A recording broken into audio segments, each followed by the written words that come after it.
வாழ்க்கையில எதுப்பா மகிழ்ச்சி அப்படின்னு கேட்டாங்க.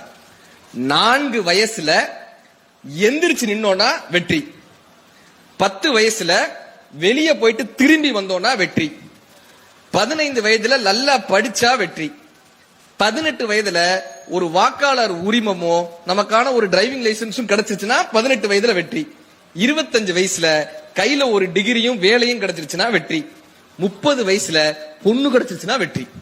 இன்னைக்கு 30 வயசு தாண்டி தான் கிடைக்க மாட்டேங்குது. 30 வயதுல பொண்ணு கிடைச்சிருச்சுன்னா வெற்றி, 40 வயதுல இளமையாக தோன்றினால் வெற்றி, 50 வயதுல தன்னுடைய குழந்தைகளுக்கு நல்ல கல்விகளை கொடுக்க முடிந்தால் வெற்றி, 60 வயதுல ஓய்வு கிடைத்தால் வெற்றி, 60 வயசுல ஓய்வு கிடைத்தால் வெற்றி, 65 வயசுல உடல் ஆரோக்கியமாக இருந்தால் வெற்றி, 70 வயதுல நீங்க வெளியே போயிட்டு மறுபடியும் வீட்டிற்கு நீங்களாக திரும்பி வர முடிந்தால் வெற்றி, 75 வயதிற்கு மேல் தானாக எழுந்து நிற்க முடிந்தால் வெற்றி, 80 வயதுக்கு மேல் வீட்டிற்கு பாரமாக இல்லாமல் இருந்தால் வெற்றி, அதற்கு மேல் ஒரு இலை உதிர்வது போல ஒரு பறவை பறப்பது போல மகிழ்ச்சியாக இந்த உலகத்திலிருந்து நாம் விடை பெற்றோமேயானால் வாழ்க்கை வெற்றி மேல் வெற்றி.